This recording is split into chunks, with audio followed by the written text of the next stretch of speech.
ما شاء الله لا حول ولا قوة إلا بالله. أعوذ بالله من الشيطان الرجيم. بسم الله الرحمن الرحيم. الحمد لله وكفى والصلاة والسلام على الذين اصطفى. أما بعد فقد اشرح لي صدري ويسر لي أمري واحلل عقدة من لساني يفقهوا قولي واحلل عقدة من خلفتي وعافيتي من قبل صدقي واجعل لي من لدنك سلطانا نصيرا. بسم الله وبسم الله وتوكلت على الله. قال الله تبارك وتعالى في سورة المزمل آية نمبر 8. بسم الله الرحمن الرحيم. واذكر اسم ربك وتبتل إليه تبتيلا. رب المشرق والمغرب لا إله إلا هو فاتخذه وكيلا واصبر على ما يقولون واهجرهم هجرا جميلا وذرني والمكذبين أولي النعمة ومهلهم قليلا إن لدينا أنكالا وجحيما وطعاما ذا غصة وعذابا أليما يوم ترجف الأرض والجبال وكانت الجبال كثيبا إنا أرسلنا إليكم رسولا شاهدا عليكم كما أرسلنا إلى فرعون رسولا. صدق اللہ العظیم. سورہ مزمل کے حوالے سے ہی بات چل رہی ہے اور عرض کیا ہے کہ سورہ مزمل یہ ان ابتدائی صورتوں میں سے ہے جو نبی کریم پر نازل ہوئی. تقریباً کہہ سکتے ہیں کہ بعثت کے تیسرے سال، جبکہ ابھی بالکل فضا مشرقانہ خیالات سے بھری ہوئی ہے. مکہ میں تمام افراد اور گروپ اپنے اس خاص سوچ اور نہج پہ چل رہے ہیں. حضرت اکیلے اور بالکل یکم تنہا جاتے ہیں، بیت اللہ میں نماز پڑھتے ہیں اور اسی طرح تبلیغ کے لیے بہت ہی محدود پیمانے پر، جیسے کہ تاریخی حوالے سے ہمیں معلوم ہے حتیٰ پہلے 3 سال تک کوئی زیادہ تبلیغ کی گنجائش بھی نہیں ہوتی ہے. اور جب تک کہ خدا کریم سے وہ پڑھتا ہے کہ فَانذِرْ عَشِيرَتَكَ الْأَقْرَبِينَ، آپ اپنے قریبیوں کو انذار فرمائیں، تبلیغ فرمائیں، تنبیہ فرمائیں. تو پھر حضرت ایک دعوت کا اہتمام کرتے ہیں جو کہ دعوت ذو العشیرہ کے نام سے تاریخ میں درج واقعہ ہے. ان حالات میں حضرت وہ انسانی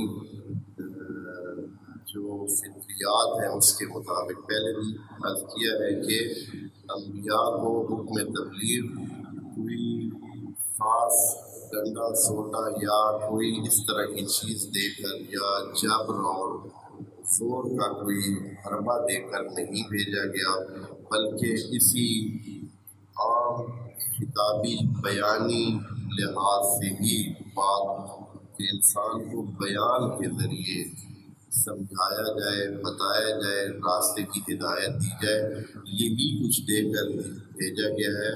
اور ان کو تقریباً تمام انسانی خصائل اپنے کمال کے حد تک ان کو دے کر بھیجا گیا ہے. تو ان میں وہ تمام چیزیں جو کہ انسان جن سے متاثر ہوتا ہے اس دنیا کے ان حالات میں، وہ تمام چیزیں موجود تھیں. اس میں ڈر بھی تھا، خوف بھی تھا، غصہ بھی تھا، مایوسی بھی ہوتی تھی، خوشی بھی ہوتی تھی، اور یعنی جو انسانی جذبات احساسات سلسلے جتنے ہیں وہ تمام انبیاء میں بطور عام موجود تھے۔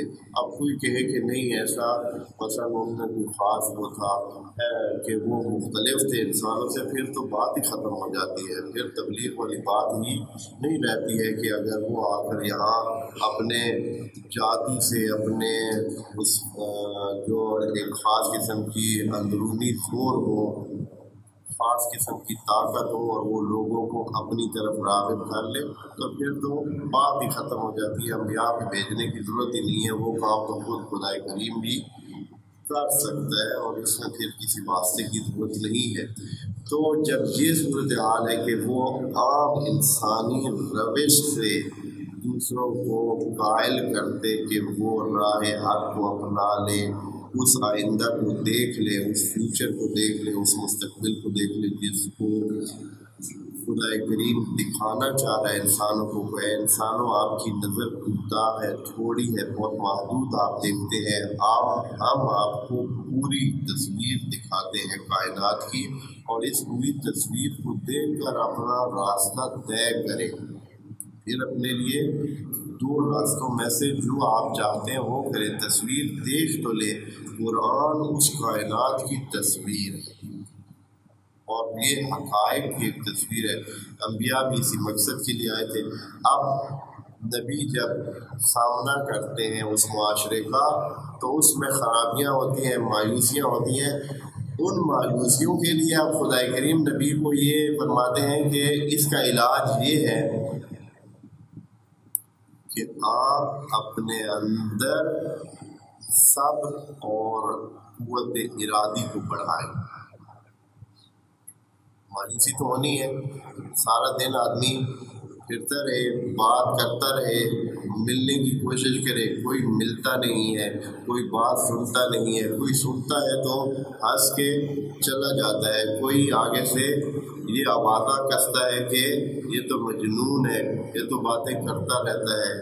اگر کوئی قرآن کی آیات پڑھتے ہیں جو بہت اچھے انداز میں مؤثر ہوتی ہیں اور انسان اس سے متاثر ہوتے ہیں تو سمجھدار انسان کہتے ہیں کہ یہ کوئی جادوگر ہے جس کی ان آیات میں، ان باتوں میں جادو کی تاثیر ہے، اس سے بچ کے رہیں۔ وعلیکم السلام۔ تو یہ صورتحال اب حضرت ممکن ہے اس مایوسی کے شکار ہو کر آ کر چادر لپیٹ کے بیٹھ جاتے ہیں، جیسے کہ کہا ہے بعضوں نے، یا یہ ہے کہ یہ جو یا ایھا المزمل کا ابتدائی لفظ تھا، یا اس لیے کہ عام طور پر جیسے انسان اپنے لیٹنے کے لیے، رات کو آرام کرنے کے لیے کچھ نہ کچھ چادر لپیٹ کے اور کوئی چادر لے کر سوتے ہیں، تو اس طرح حضرت چادر لے کر سونے کے لیے اہتمام کرتے۔ خدا کریم نے اسی حالت میں حضرت کو خطاب کیا کہ اے چادر لپیٹنے والے، آپ اس طرح نہ سوئیں، ساری رات آپ نے نہیں سونا، کیا کرنا ہے؟ قم اللیل الا قلیلا، آپ نے رات کو جاگنا ہے اور آدھی رات تک، تقریباً رات کا آدھا حصہ۔ اب یہ خدا کریم نے انتخاب چھوڑ دیا نبی پر کہ یہ آدھا حصہ کون سا حصہ ہونا ہے، پہلا، درمیانہ، آخری، کیا کرنا ہے، یہ آپ پر چھوڑ دیا ہے کہ آدھی رات کی ٹائمنگ آپ نے کرنی ہے، تقریباً نصفہ اور انقص منہ قلیلا، یا اس سے تھوڑی کم یا زیادہ، جو آیات کل ہم پڑھ چکے ہیں۔ اور اس میں کرنا کیا تھا وہ بھی خدا کریم نے خود بتا دیا تھا کہ اس میں آپ نے ذکر خدا کرنا ہے، اور وجہ بتائی تھی کہ رات کو کیوں کہا ہے، دن کو ہم نے کیوں نہیں آپ کو جاننے کا کہا، یہ ذکر خدا کرنے کا اور عبادت خدا کرنے کا، اس لیے کہ رات کی بات بہت بیڑی اور پکی ہوتی ہے، قول کے لحاظ سے، سمجھ کے لحاظ سے، انسانی اس نفسیات میں اثر کرنے کے لحاظ سے بہت پکی بیڑی ہوتی ہے۔ آیت نمبر 8 میں بھی اسی بات کا ہی ادامہ ہے، یعنی جو بات خدا کریم بتا رہا ہے کہ اے نبی تم نے رات کو جاگ کر جو کچھ کرنا ہے اس میں یہ کام بھی شامل ہے۔ کیا ہے؟ وَاذْكُرِ اسْمَ رَبِّكَ، اور کیا کر؟ اللہ کا نام لے۔ اللہ کے نام کی تسبیح فرما، یعنی یہ ہے کہ جو بھی اللہ کے نام ہیں مختلف انداز میں، چاہے استغفار کی صورت میں، چاہے لا حول ولا کی صورت میں، چاہے قرآن کی صورتوں میں جو ہے وہ پڑھنا ہے، یا جیسے بھی ہے مختلف انداز میں اللہ کے ذکر کا اہتمام کریں۔ اور یہ ذکر اتنا ہونا چاہیے، پہلے زبان پہ ہونا چاہیے ذکر، یعنی خود نام خدا، سبحان اللہ والحمد للہ ولا الہ الا اللہ واللہ اکبر، یا اس طرح کے دیگر صفات کو ذکر کرے، اور پھر یہ ذکر کرتے کرتے کرتے زبانی کلام منتقل ہو جائے دل میں۔ جب دل میں ہو جائے تو پھر آدمی کے یہ الفاظ ختم ہو جاتے ہیں اور ذکر دل میں رہ جاتا ہے، اور انسان صبح شام اپنے اندر اس کو رکھتا ہے۔ وہ اس کو کہتے ہیں وتبتل الیہ تبدیلا، اور اس طرح ہو جائے یہ ذکر کہ تو دنیا سے کٹ جائے، یعنی بالکل اس کام میں اتنا مدہوش ہو جائے کہ آپ کو بھول جائے کہ دنیا میں ہو کیا رہا۔ آپ کو وہ دن کی کارروائی کہ آپ مایوس ہوئے تھے، کسی نے آپ کی نہیں مانی تھی، دنیا ہے نہیں ہے، سب ختم۔ جو چیز آپ کے سامنے ہو وتبدل، یعنی اپنے آپ کو کاٹ کے رکھ دیں، یعنی دوسروں سے، جو حال سے، دنیا سے کٹاؤ کر لیں، بچ کے رہ جائیں اور دور ہو جائیں، اور متوجہ ہو جائیں خدا کی طرف۔ تبدل کا مطلب ہوتا ہے اپنے اوپر بطولیت لے لینا، اپنے اوپر بطولیت کو لے لینا۔ یہ جو حضرت مریم کا ایک خاصہ ہے کہ ان کو بطول بولا جاتا ہے، حضرت زہرا سلام اللہ علیہما دونوں بطول بولا جاتا ہے۔ اس کی وجہ بھی یہ ہے کہ یہ دنیا سے کٹ کے رہتے تھے، یعنی جب خدا کی بات ہوتی تو پھر سب چیز بھول جاتے تھے، حتیٰ اپنے آپ کو، اپنے جسم کو جو کہ دنیا کا حصہ ہے اس کو بھی بھول جاتے تھے، حتیٰ ان کے پاؤں پہ ورم آ جاتے تھے، سوجن ہو جاتی تھی، لیکن پتہ ہی نہیں چلتا تھا کہ بھائی پاؤں کو تکلیف ہو رہی ہے، وہ خدا کی طرف اس طرح متوجہ ہوتے۔ یہی کام حضرت مریم کا بھی تھا، اور حضرت زہرا سلام اللہ علیہا ان کے بارے میں بھی یہی چیز مذکور ہے۔ وَاذْكُرِ اسْمَ رَبِّكَ، اللہ کا نام لے، وَتَبَتَّلْ إِلَيْهِ تَبْتِيلًا، اور اتنا اپنے آپ کو اس طرف لے جاؤ کہ دنیا و ما فیہا سے کیا ہو جاؤ، بے پرواہ اور بے نیاز ہو جائے۔ آگے اگلی آیت جو 9 ہے، اس میں یہ سوال ذہن میں کھڑا ہوتا ہے کہ آپ نے کہا ہے اللہ وَاذْكُرِ اسْمَ رَبِّكَ، اپنے رب کا نام، ہمیں یہ تو بتا کہ رب کیا ہے، یا کیوں ہم رب کا اسم لیں۔ ہمارے سامنے تو اور بھی بہت کچھ ہے جن کا نام ہم لینا چاہتے ہیں یا ہم لیتے ہیں، کوئی وجہ ہونی چاہیے کس لیے ہم رب کا ذکر کریں، اسی کی طرف بالکل منحصر ہو کر رہ جائے، محدود ہو کر رہ جائے۔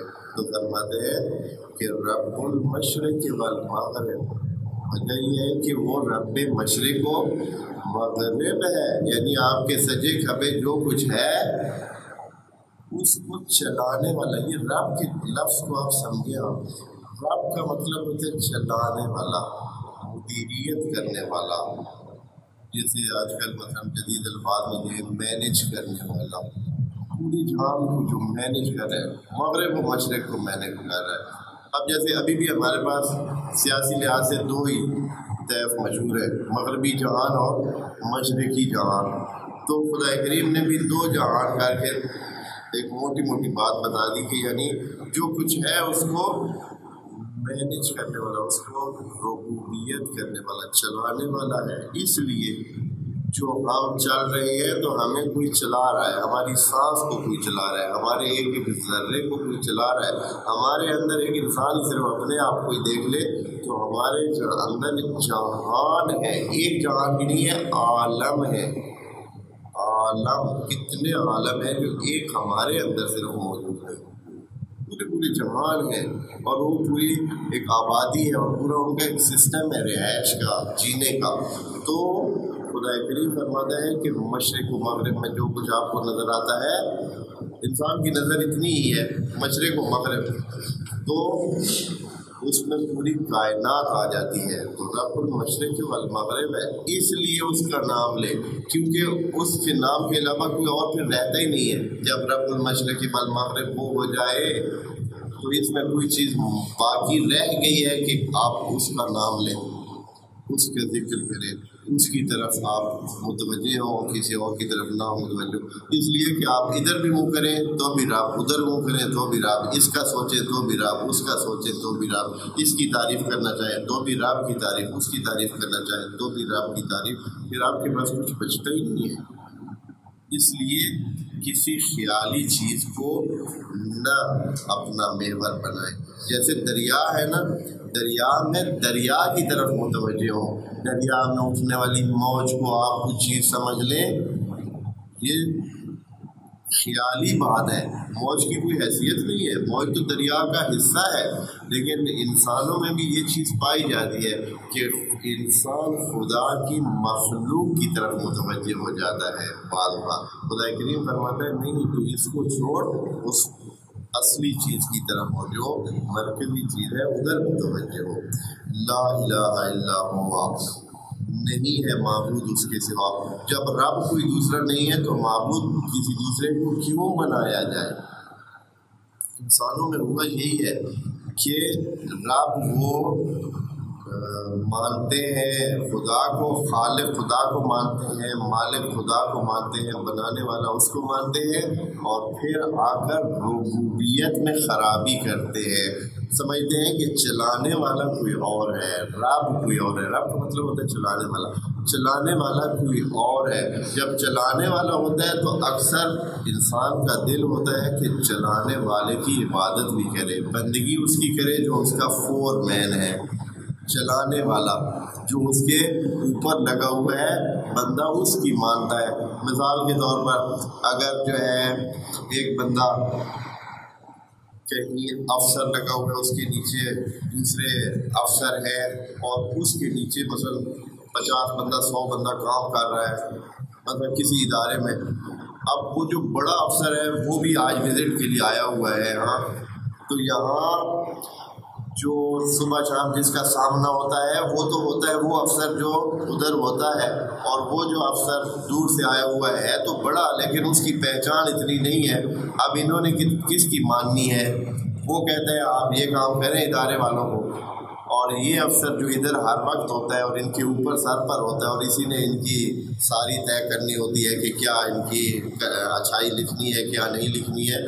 تو یقیناً یہ انسان جو کم توجہ والے ہوں گے وہ اس کی طرف متوجہ ہوں گے کہ اس کی مانے، کیونکہ یہ ہمارے اوپر ہے، ہر وقت ہے، ہمارا افسر تو یہ ہے.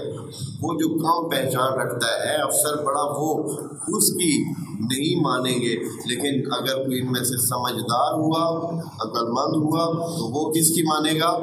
وہ اس بڑے کی مانے گا کہ اس سے بھی بڑا وہ ہے، اس کے ہاتھ میں. تو یہ خدا کریم فرما رہے ہیں کہ رب المشرق والمغرب وہ ہے.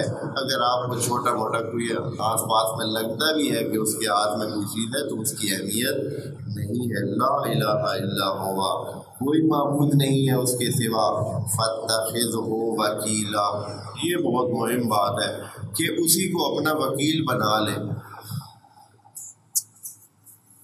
یہ جو وکیل ہوتا ہے نا، اس کا معنی یہ ہوتا ہے کہ آپ اپنی جگہ کسی کو قرار دیتے ہیں کہ میری سوچ، میری بات، میرا کرنا، میرا تمام چیزیں یہ انجام دے گا، وہ ہوتا ہے وکیل. خدا کریم ہمیں یہ حکم دیتا ہے، نبی کو بھی دے رہا ہے اور ہمیں بھی قرآن میں بہت سارے فَمَن يَتَوَكَّلْ عَلَى اللَّهِ فَهُوَ حَسْبُهُ، یا اور بھی فَلْيَتَوَكَّلِ الْمُتَوَكِّلُونَ، متوکلوں کو توکل کرنا چاہیے اللہ پر.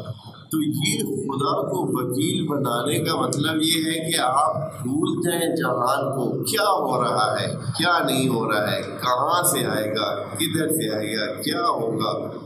آپ صرف اس سے مانگیں، اس کو اپنا وکیل بنائیں، خدا کو اپنا وکیل بنائیں، پھر دیکھیں حالات کیسے آپ کے فیور میں اور آپ کے طرف مڑتے ہیں۔ لا الہ الا اللہ فاتخذہ وکیلا۔ بس اے نبی آپ پریشان نہ ہوں، یہ جو نہیں مان رہے ہیں تو پھر آپ پریشان ہو جائیں، مایوس ہو جائیں، کہیں کہ پتہ نہیں ہوگا نہیں ہوگا، مانتے ہیں نہیں، ان کو سمجھ آتی نہیں ہے۔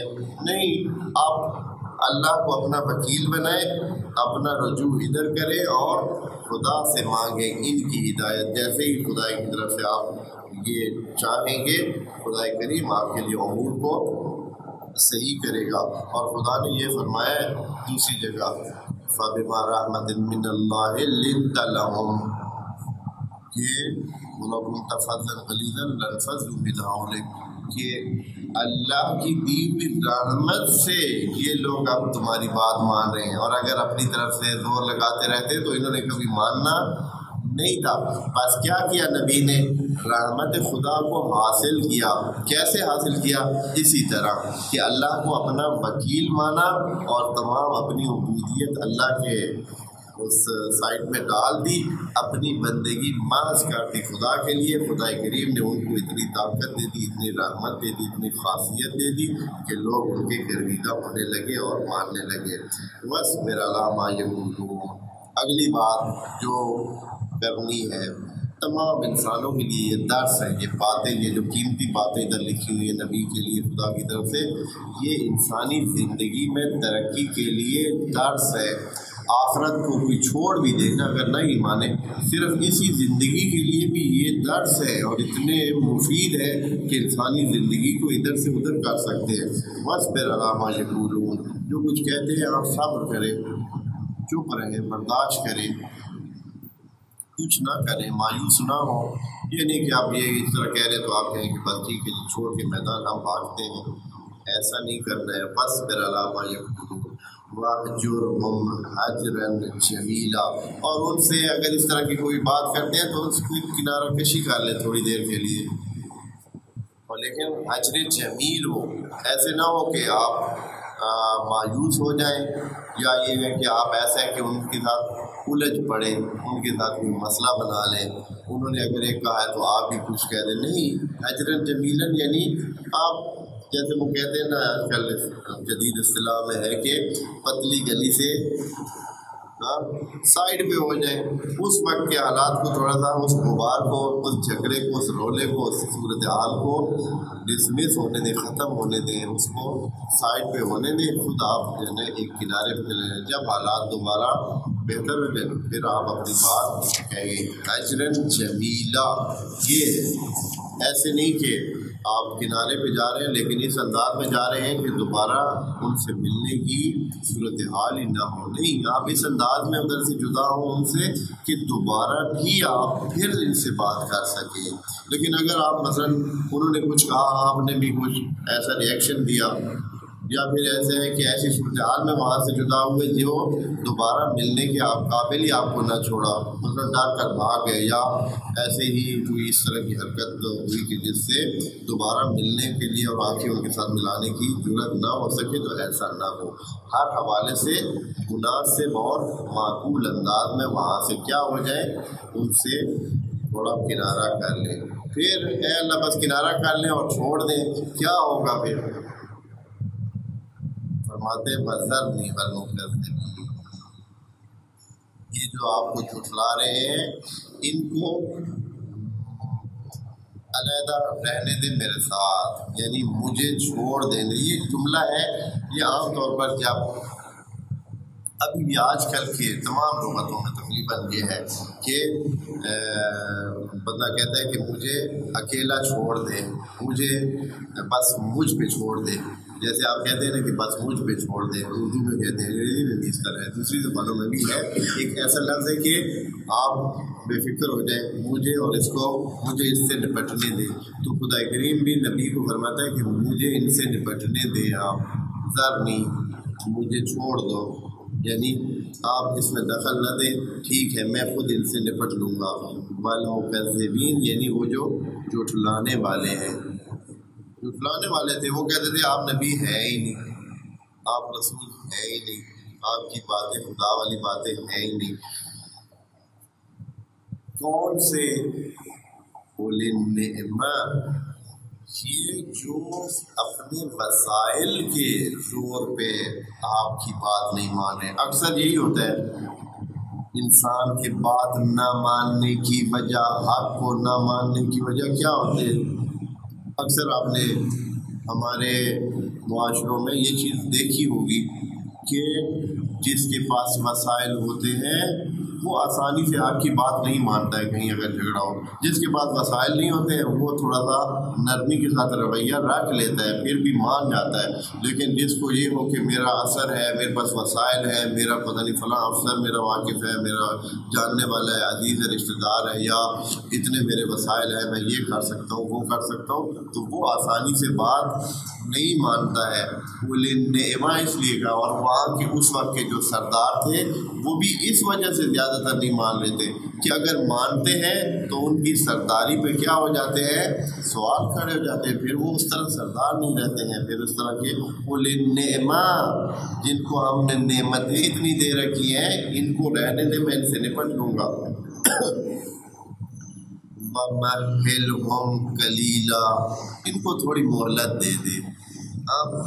اب یہ ہے کہ آیا اللہ آپ بس کل ہی ان کو کہیں عذاب میں ڈالنے والے ہو سکتے ہیں نا. یہ فوراً ذہن میں آتا ہے کہ اے اللہ تو جو کہہ رہا ہے کہ مجھے خود ان سے نپٹنے دے، تو آیا کل پرسوں ہفتے میں مہینے میں ان کا خاتمہ کرنے والا ہے، ان پر عذاب لانے والا ہے. تو ساتھ ہی فوراً اس کا بتا دیا کہ یہ بھی مت خیال کرنا کہ اب میں فوراً عذاب آ جاؤں. وَمَهِّلْهُمْ قَلِيلًا، تھوڑی ان کو مہلت دے دے. اور بھی مہلت دیتے ہیں. اور یہ مہلت خدا کی دی ہوئی مہلت تو ویسے ہی کیا ہوتی ہے ماشاء اللہ، انسانوں کے اس سے بات بہت دور ہوتی ہے، ذرا لمبی ہوتی ہے. شیطان کو بھی تھوڑی سی مہلت دی ہے، وہ بھی ابھی تو مہلت بہت لمبی مل جاتی ہے. خدا کی دی ہوئی مہلت اس لیے خدا کریم نے کہا کہ بات یرونہ بعیدا ونراہ قریبا، یہ اس کو دور سمجھتے ہیں اور ہمیں تو وہ بہت قریب نظر آتی ہے. تو کیا کریں گے اے اللہ؟ آپ کہہ رہے ہیں کہ مہلت ان کو دے دیں، ان کے ساتھ برتاؤ کیا کرنے والے ہیں وہ بھی تھوڑا سا بتا دیں. ممکن ہے کہ ان کو سمجھ نہ آئے.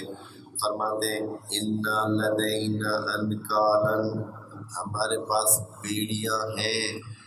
اس وقت ایک بہت بڑا عنصر ہوتا تھا تکلیف دینے کے لیے، سزا دینے کے لیے.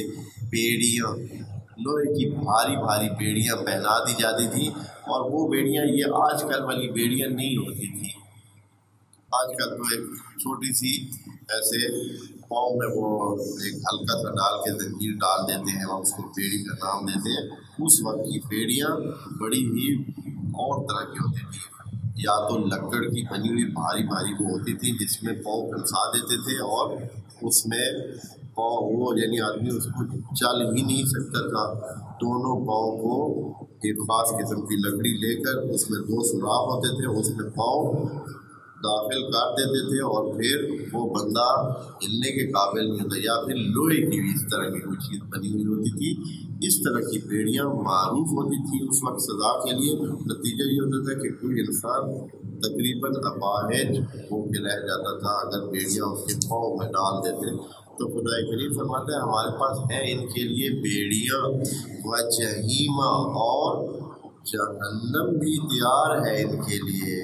جہیم اور جہنم تقریباً دونوں ملتے جلتے نام ہیں، لیکن جہیم کہتے ہیں آگ والی جہنم کو، اور دوسری جو جہنم ہوتی ہے وہ ذرا وسیع تر ہے، اس میں بہت ساری سزائیں ہیں. لیکن یہ جو جہیم ہے یہ صرف اس کے آگ والے حصے کو یا آگ والی جہنم کو جہیم کہا جاتا ہے. اور کیا بس اتنا ہی بیڑیاں ان کو پہنا کے جہنم میں ڈال دیں گے، آگ میں ڈال دیں گے؟ فرماتے نہیں، وطعاماً، اور ہم ان کو کھلائیں گے وہاں کیا؟ ذا غصۃ، جو بھوک کی وجہ سے کھائیں گی بھی صحیح لیکن جا کر گلے میں اٹک جائے گا، جیسے کوئی ہڈی پھنس جاتی ہے۔ غصہ کہتے ہیں جب ہڈی کوئی گلے میں پھنس جائے تو گلے میں جا کر پھنسنے والا کھانا ان کو ملے گا۔ وَعَذَابًا أَلِيمًا، اور اس کے علاوہ بھی دردناک عذاب ہم نے ان کے لیے تیار کر رکھا ہے۔ بس یہ جو مہلت کی بات ہوئی ہے نا، اس کا مطلب یہ ہے کہ ہم اس دنیا میں جلدی ان کو کوئی عذاب دینے والے نہیں ہیں، بلکہ عذاب ان کا کدھر آنے والا ہے، یہی جو کچھ سال زندگی کے ان کے گزریں گے، انہوں نے پھر ہماری سائز میں آنا ہے تو پھر ہم نے ان کو پکڑ کر لینی ہے۔ کس دن ہوگا؟ پھر دوبارہ یہ سوال ہوتا ہے، اللہ آپ نے تو مہلت بھی ان کو دے دی، جہنم بھی ان کے لیے تیار ہے، تو آخر یہ کب شروع ہوگا؟ کچھ حالات، کچھ نشانیاں، کوئی چیز کہ ہمیں بھی پتہ چلے کہ اب وہ دن آنے والے ہیں جن دنوں میں ان کے ساتھ یہ ہونا ہے۔ فرماتے ہیں یوم ترجف الارض والجبال، وہ ایک ایسا دن ہوگا، قیامت کے دن کی بات ہو رہی ہے، یوم ایسا دن ترجف کانپ رہے ہوں گے، ارض والجبال، زمین بھی کانپ رہی ہوگی اور یہ زمین پہ موجود پہاڑ بھی ایسے کانپ رہے ہوں گے، یعنی ایک قسم کی زلزلہ ہوگا۔ جیسے کہ ایک اور آیت میں خدا کریم نے فرمایا ان زلزلہ الساعۃ شیء عظیم، جو ساعت کا اور اس دن کا زلزلہ ہے بہت بڑی چیز ہے۔ اب جب خدا کریم کسی چیز کو عظیم بول دے تو وہ یقیناً بہت ہی عظیم ہونی چاہیے۔ وَكَانَتِ الْجِبَالُ كَثِيبًا مَهِيلًا، اور یہ زلزلہ اتنا ہوگا، شاید پھر بھی سمجھ نہ انسانوں کو سمجھے کہ ہمارے ہاں تو زلزلے آتے ہی رہتے ہیں، تو یہ ذرا بڑا ہوگا، یہی کہنا چاہتے ہیں۔ خدا کریم فرماتا ہے کہ نہیں ہے، وہ زلزلہ اس لیول کا ہوگا کہ پہاڑ ریت بن جائیں گے، اس زلزلے کی وجہ سے پہاڑ ریت میں تبدیل ہو جائیں گے۔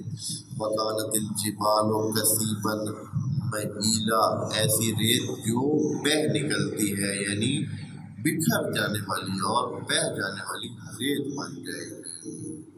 اِنَّا أَرْسَلْنَا إِلَيْكُمْ رَسُولًا شَاهِدًا، اب خدا کریم یہاں تھوڑا سا کلام کو، جیسے کہ قرآن کا طریقہ کار ہے، کلام کو اور طرف پھیر کے ذرا اس جو ٹون بنی ہوئی ہے، جو ایک خاص قسم کی صورتحال بن گئی، اس سے نکالنے کے لیے تاریخ کی طرف لے جاتے ہیں کہ یہ جو سردار ہیں، یہ جو بڑے ہیں قریش کے، مکہ کے، یہ خیال کر رہے ہیں کہ یہی بڑے ہیں اور بڑوں کے ساتھ کچھ نہیں ہو سکتا ہے اور ان کو کچھ نہیں کہا جا سکتا ہے، یا اگر وہ نہ مانے تو کچھ نہیں ہوگا۔ تو خدا کریم ان کے سامنے ایک مثال رکھتا ہے، وہ مثال جو وہ لوگ جانتے ہیں، اس لیے کہ مصر کی حکومت اور مصر کی بادشاہت اور مصر کے فرعونوں کا جو دبدبہ اور روب تھا وہ پورے جہان میں معروف تھا، سب جانتے تھے۔ اور پھر ان کے ساتھ جو وہ حادثہ ہوا تھا کہ سارے فرعون ایک دم، یا فرعون اور فرعونی سارے ڈوب گئے تھے دریا میں، وہ بھی ساری تاریخ میں سب لوگوں کے زبانوں پہ موجود ہوتا تھا اور قصوں میں یہ چیز موجود تھی۔ تو خدا کریم اب ان سرداروں کو، ان قریش کے بڑوں کو متوجہ کراتے ہیں اس واقعے کی طرف۔ فرماتے ہیں اِنَّا أَرْسَلْنَا إِلَيْكُمْ رَسُولًا، یہ جو رسول آپ کے پاس آیا ہوا ہے قریش والوں، یہ اسی طرح ہے جیسے کہ ہم نے فرعون کی طرف رسول بھیجا تھا، آپ کی طرف بھی رسول بھیجا ہے۔ آپ بھی مکہ کے سردار اور طائف کے سردار ہیں، جو دوسرے شہر میں، طائف بھی بڑا شہر تھا اور باقی سردار معلوم تھے۔ رسول شاہدًا علیکم، اور یہ آپ کے لیے گواہ ہے، آپ کو دیکھ رہا ہے، آپ کی گواہی دے گا اور آپ کی گواہی لے بھی سکتا ہے، اگر اچھا کریں تو بھی گواہی دے گا، اگر آپ خراب کریں تو بھی یہ گواہی دے گا اور آپ پر شاہد ہے۔ کما ارسلنا الی فرعون رسولا، یہ اسی طرح ہے جیسے کہ فرعون کی طرف ہم نے رسول بھیجا تھا۔ اس سے پتہ چلتا ہے کہ فرعون کو وہ جانتے تھے، فرعون کے بارے میں اور فرعون کی حکومت اور اس کی بادشاہت کو سننا پڑتا ہے۔ یقیناً جہان میں فرعون کی حکومت بہت بڑی حکومت تھی اپنے زمانے میں۔ فَعَصَىٰ فِرْعَوْنُ الرَّسُولَ، تو پھر کیا کیا؟ فرماتے ہیں کہ جس طرح ابھی آپ مان کے نہیں دے رہے ہیں، فرعون نے بھی حضرت کی بات نہیں مانی تھی، اس وقت کے رسول کی یعنی حضرت موسیٰ کی بات نہیں مانی تھی۔ پھر کیا ہوا تھا؟ وَأَخَذْنَاهُ أَخْذًا وَبِيلًا، پھر ہم نے اس کی پکڑ کی اور کیسی پکڑ کی؟ ایسی کہ ختم کر کے رکھ دیا اس کی ساری بادشاہی کو، حکومت کو۔ حالانکہ ہم دنیا کے مخالف نہیں ہیں، اگر وہ ہماری بندگی میں رہتا تو اسی دنیا میں موجیں کرتا اور آخرت میں بھی اچھی زندگی گزارتا، لیکن اس نے ہماری بندگی سے انکار کیا۔ ہم نے اس کی بنی بنائی ہوئی بادشاہت کو کیا کر دیا؟ ختم کر دیا۔ اخذا وبیلا، بڑی سخت گرفت کی ہم نے۔ فَكَيْفَ تَتَّقُونَ إِن كَفَرْتُمْ يَوْمًا يَجْعَلُ الْوِلْدَانَ شِيبًا۔ یہ آیت ادھر سے اب ان کو سوال کے انداز میں دوبارہ ان کو جوڑا جا رہا ہے، چونکہ بات ذرا لمبی ہے تو انشاءاللہ اگلے سیشن میں عرض کریں گے، لیکن اس آیت میں ترجمہ سرسری اب پڑھا ہے تو کہہ دیتا ہوں۔ کیسے بچ سکیں گے کافروں یا اے مشرکین یا سرداران قریش، اگر آپ کافر ہو رہے ہیں تو کیسے بچ سکیں گے؟ یومن، اس دن سے، دن کی خاصیت کیا بیان کر رہے؟ یجعل الولدان شیبا، جس دن بچے بوڑھے ہو جائیں گے۔ بچے ہوں گے لیکن دن کی سختی کی وجہ سے بوڑھے ہو جائیں گے۔ ایسا دن آنے والا ہے، کیسے اس سے بچ سکیں گے؟ انشاءاللہ اگلی جو باتیں کریں گے۔ السلام علیکم ورحمۃ اللہ وبرکاتہ۔